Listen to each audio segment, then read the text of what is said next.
Assalamualaikum warahmatullahi wabarakatuh. Perkenalkan, nama saya Muhammad Al-Hadi Munha. Saya dari Universitas Sriwijaya, Fakultas Keguruan dan Ilmu Pendidikan. Nah, di sini saya ingin membuat video tentang bisnis plan untuk memenuhi ujian akhir semester mata kuliah valuasi pendalaman cabur. Sebelumnya saya akan share screen terlebih dahulu bisnis plan apa yang telah saya buat.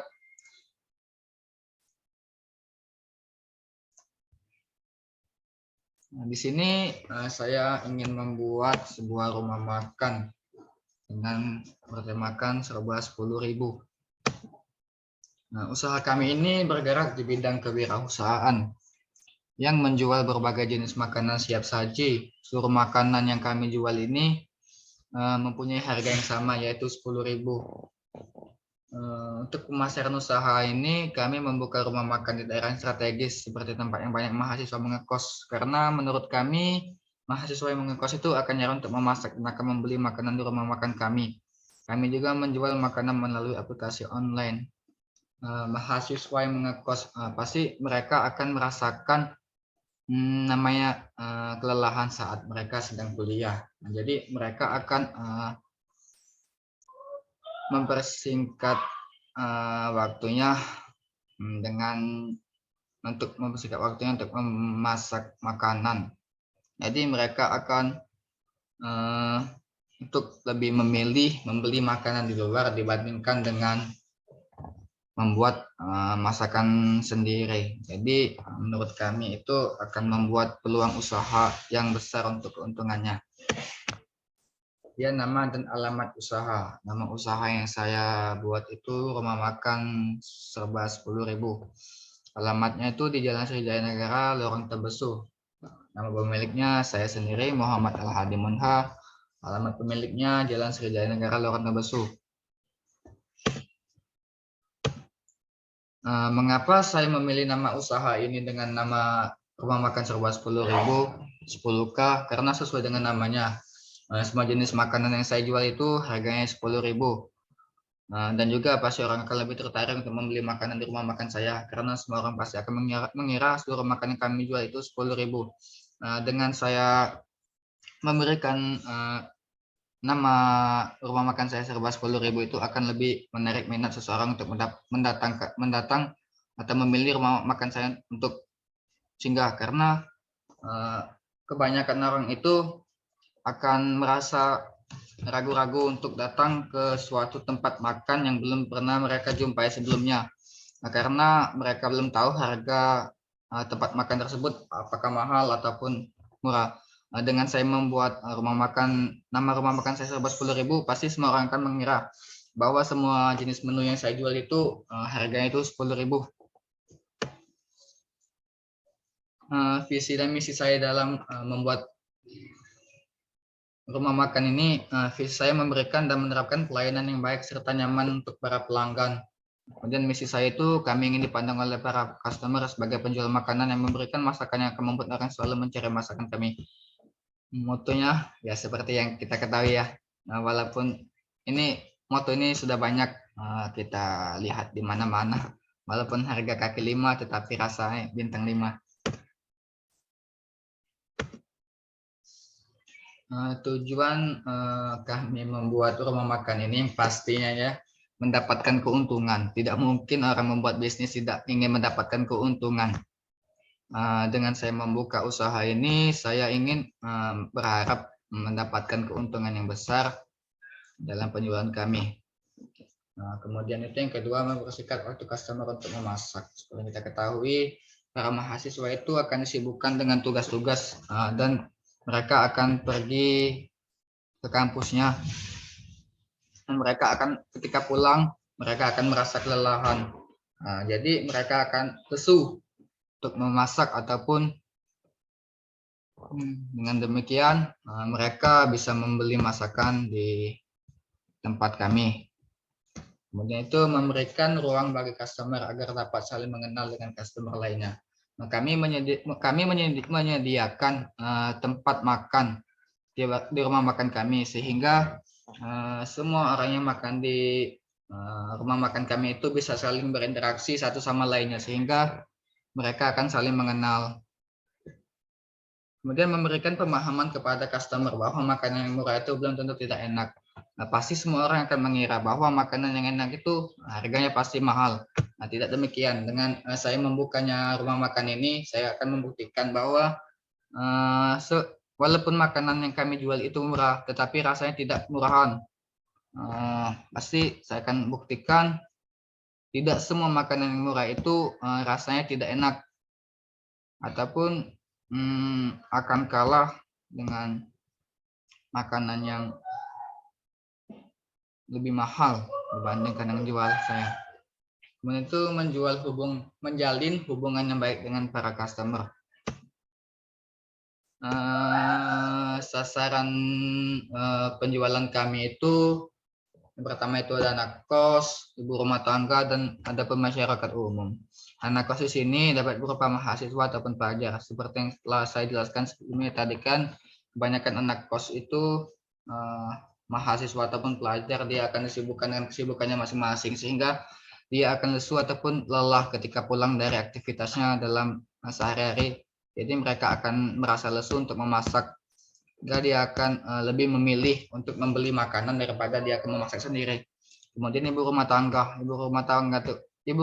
juga pasti ada kesibukannya masing-masing, sehingga dia akan merasa lelah ataupun lesu untuk memasak. Jadi dia akan lebih memilih untuk membeli saja. Walaupun tidak semua ibu rumah tangga itu membeli makanan di luar.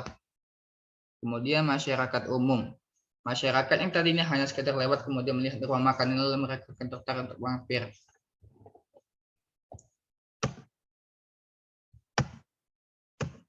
Kemudian lokasinya itu saya berada di Jalan Sriwijaya Negara, Lorong Tembesu. Kami juga menjual makanan ini melalui aplikasi online, tidak hanya sekedar langsung ke rumah makan.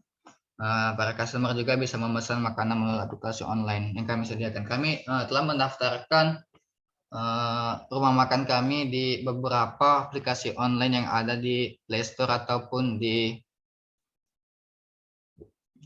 Play Store.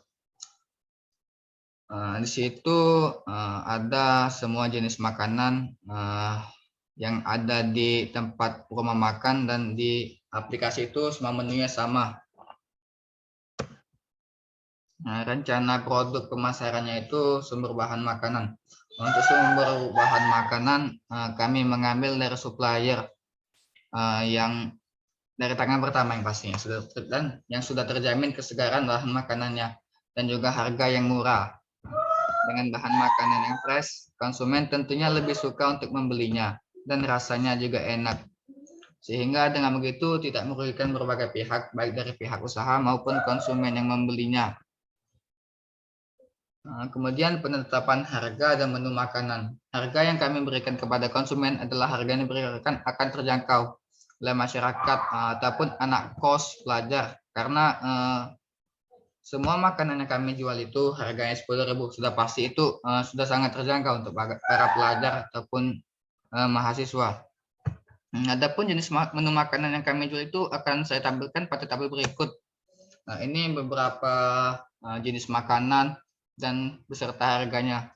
Sini saya menjual berbagai jenis olahan ayam, ikan lele, telur, tahu, tempe, perkedel, ikan sarden, ikan tongkol, pindang patin, soto ayam. Tetapi di sini pindang patin dan soto ayam itu hanya lauk saja. Kalau ingin menambah nasi, itu kalian menambahkan uang sebesar 3.000. Untuk kami juga menjual minuman, tidak hanya makanan. Kami juga menjual beberapa jenis minuman, ada yang dingin maupun yang panas. Harga minuman yang kami jual itu berkisar antara 5.000 sampai dengan 10.000 rupiah. Kemudian juga kami menjual aneka sayuran. Kami di sini menjual, ini harga proporsinya ya. Itu semua sayur yang saya jual itu harganya 5.000. Kalau kalian sudah membeli nasi beserta lauk tadi, itu kalian bisa memilih 2 buah sayur. Kalau ingin menambah atau dipisah dibungkus, itu harga proporsinya 5.000. Kalau beli nasi tadi itu kalian bisa memilih 2 buah sayur di sini. Karena harga di sana sudah termasuk nasi, lauk, dan 2 pilihan sayur. Ini contoh dari olahan yang kami jual. Ini dari olahan ayam. Ada ayam goreng, ayam bakar, ayam gulai, dan soto ayam. Ini contoh dari jenis-jenis ikan yang kami jual. Ini olahan dari telur, tahu, tempe, perkedel, dan minuman. Analisis SWOT. Strength, kekuatan, bertanggung jawab, disiplin, kerja kreatif, dan inovatif. Kemudian menjual makanan yang bersih dan enak. Itu memberikan pelayanan terbaik terhadap pelanggan dan dapat memenuhi kebutuhan pelanggan. Kemudian weakness, kelemahan, persaingan pasar dan usaha yang berskala nasional, dan juga berubahnya kondisi perekonomian. Peluang, dengan tetap menjaga mutu dan kualitas makanan, kami yakin kami dapat bersaing walaupun harus bersaing dengan usaha berskala nasional yang muncul di kemudian harinya. Kesempatan untung mendapatkan untung besar karena kami akan ada banyak konsumen yang membeli makanan di rumah makan kami karena lokasi tempat kami berjualan ini strategis dan juga banyak tempat kos-kosan di sekitaran rumah makan kami. Ancaman, muncul usaha baru sejenis dan berusaha menyaingi usaha kami dengan menu harga yang sama. Itu pasti akan terjadi ancaman itu. Tetapi kami akan tetap menjaga kualitas dari makanan kami sehingga orang akan tidak beralih dari tempat rumah makan kami. Konsep promosi yang saya terapkan ini nanti kami akan memberikan free ST untuk 10 hari pertama pembukaan rumah makan kami. Kemudian promosi melalui mulut ke mulut kepada keluarga, kerabat, tetangga, ataupun teman. Dengan demikian usaha yang kami akan buka nantinya itu lebih tersebar luas sehingga akan lebih banyak orang yang akan datang ke tempat kami. Untuk menyebarluaskan, kemudian itu membuat status di media sosial dan posting gambar di media sosial. Sudah kita ketahui semua ya, semua orang di dunia ini pasti memiliki media sosial. Tidak mungkin orang di dunia ini tidak memainkan media sosial. Dengan saya share rumah makan saya di media sosial dan saya posting gambar di media sosial akan dilihat oleh banyak orang. Dengan demikian akan banyak orang yang akan datang ke rumah makan kami. Apalagi kan nanti untuk 10 hari pertamanya itu nanti akan ada free es teh untuk para pembeli kami. Kemudian menyebar brosur kepada seluruh orang yang dijumpai di jalan. Ini perencanaan modal untuk pembuatan usaha kami.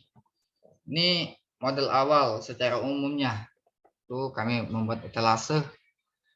Harganya itu 1.500.000, kemudian kursi panjang 10. Kami membeli kursi panjang 10 dengan harga satuan kursinya itu 100.000. Jadi 100.000 kita kalikan dengan 10 itu jadi harganya 1 juta. Dan meja makan, harga meja makannya itu 100.000 juga. Kami membeli 5 meja makan, jadi harganya 1 juta. Sorry, itu salah tulis saya. Jadi harganya itu 500.000.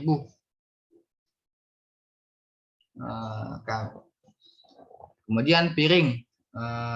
Piringnya itu harga satuannya itu 7.000. Kami akan membeli sekitar 50 buah piring dengan harga total 350.000. Kemudian cangkir. Cangkirnya itu harga satuannya itu 5.000. Kami juga akan membeli cangkir 50 buah. Jadi total pembelian cangkir itu 250.000. Saya juga akan membeli rak cangkir dan piring plastik 3 susun. Harga satuannya itu 60.000. Saya akan membeli 4 untuk meletakkan piring dan cangkir saya.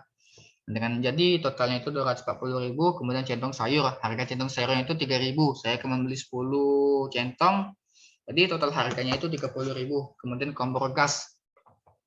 Kompor gas itu harga satuannya 290.000. Saya akan membeli 2.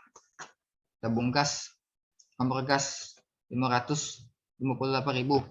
Kemudian tabung gas LPG 12 kilo. Ini maaf saya tadi salah tulis. Ya, tidak mungkin kompornya 2 tetapi tabung gasnya itu cuma 1 ya.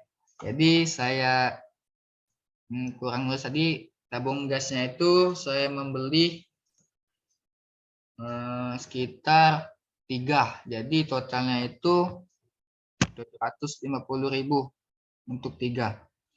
Jadi totalnya itu tadi kan yang meja makan itu seharusnya 500.000 totalnya. Di sini tabung gas LP-nya saya tambahkan 500.000, jadi totalnya tetap 5.200.000 untuk modal awal pembuatan rumah makan kami. Nah, kemudian biaya operasionalnya. Ini saya membuat biaya operasional saya untuk keperluan bahan makan kami 3 hari untuk menjaga kefreshan menu makanan kami. Nah, di sini saya dalam 3 hari itu akan membeli 6 ekor ayam dengan 1 ekor ayamnya itu kira-kira beratnya itu 1,2 kilogram.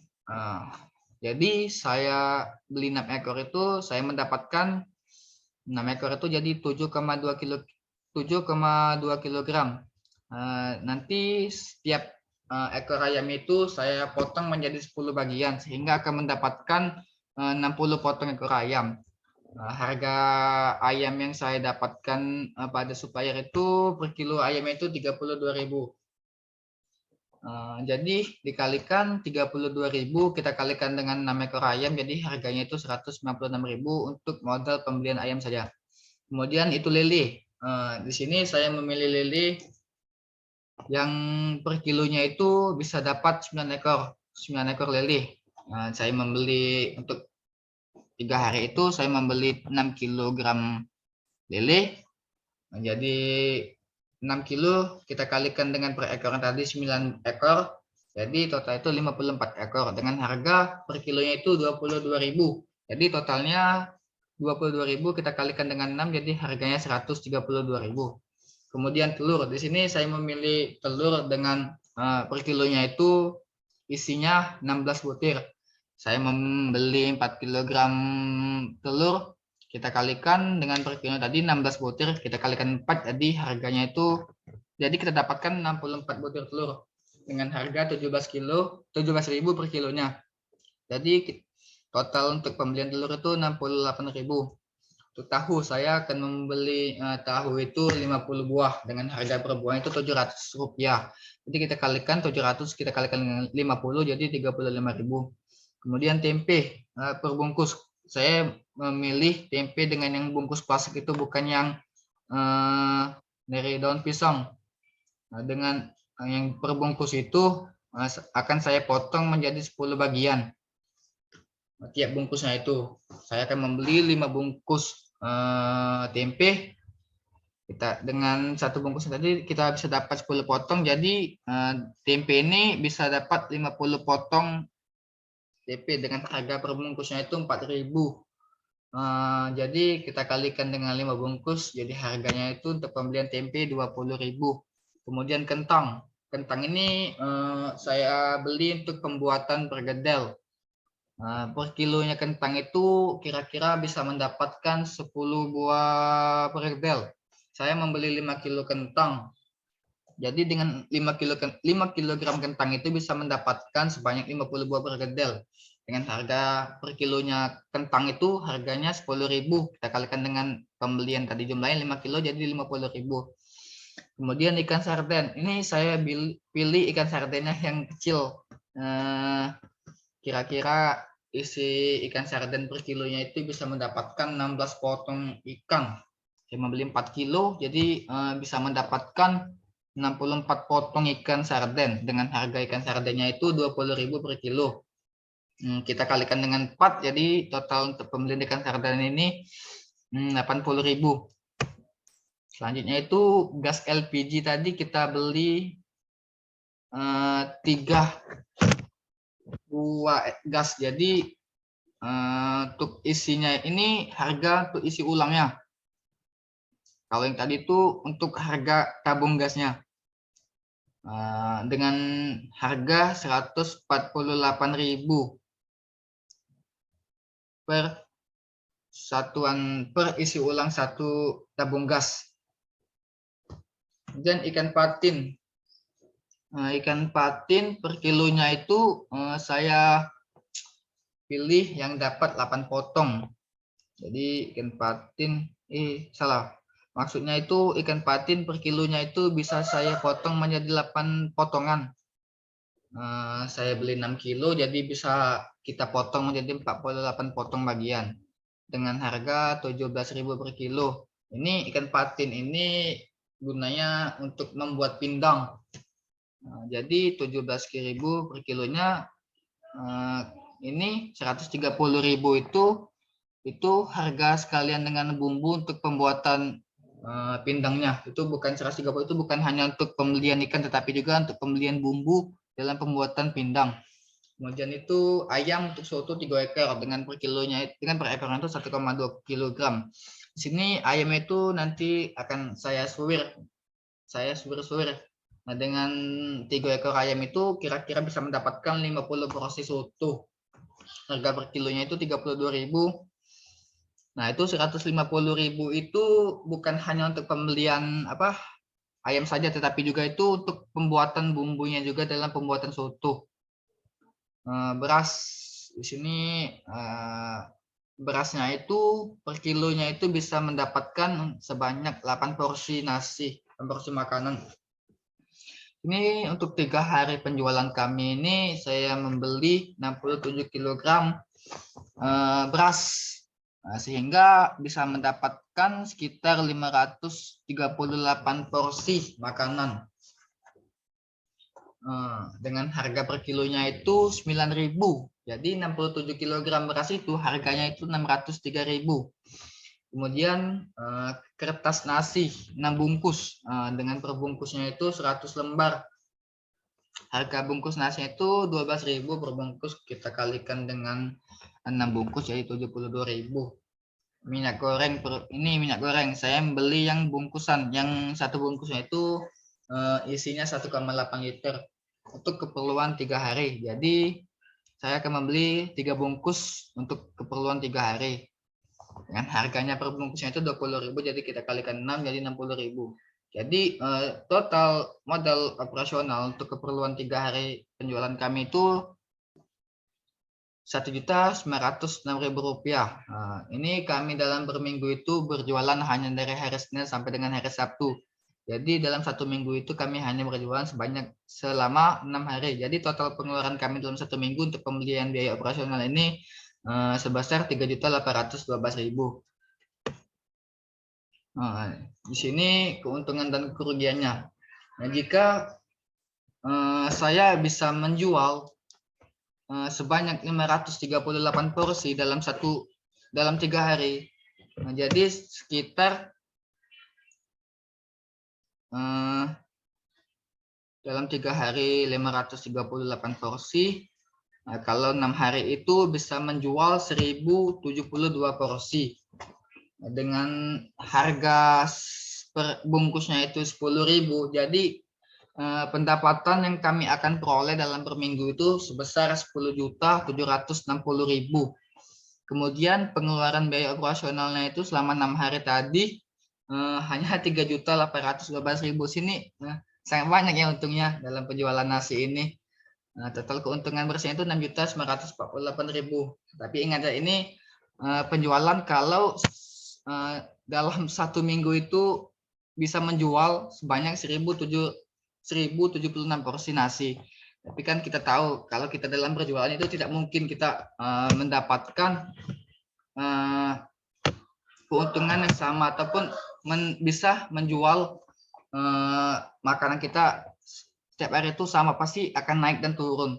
Ini gambaran untuk penjualan kalau makanan yang saya jual itu bisa tembus 1.076 porsi dalam per minggunya. Baiklah, kesimpulan dari bisnis plan saya ini berdasarkan hasil analisis faktor di atas. Usaha rumah makan 10K ini nantinya akan dapat bersaing secara sehat serta akan memberikan dampak yang baik terhadap sekitar. Karena pada lokasi yang saya gunakan belum terdapat rumah makan. Apalagi rumah makan terjangkau harganya namun rasa tetap juara. Sehingga hal ini dapat menjadi salah satu peluang usaha untuk mendapatkan keuntungan dari penjualan offline maupun online. Baiklah, sekian video yang bisa saya tampilkan untuk bisnis plan saya untuk memenuhi tugas UAS mata kuliah evaluasi pendalaman cabur. Sekian videonya yang bisa saya tampilkan. Saya akhiri. Wassalamualaikum warahmatullahi wabarakatuh.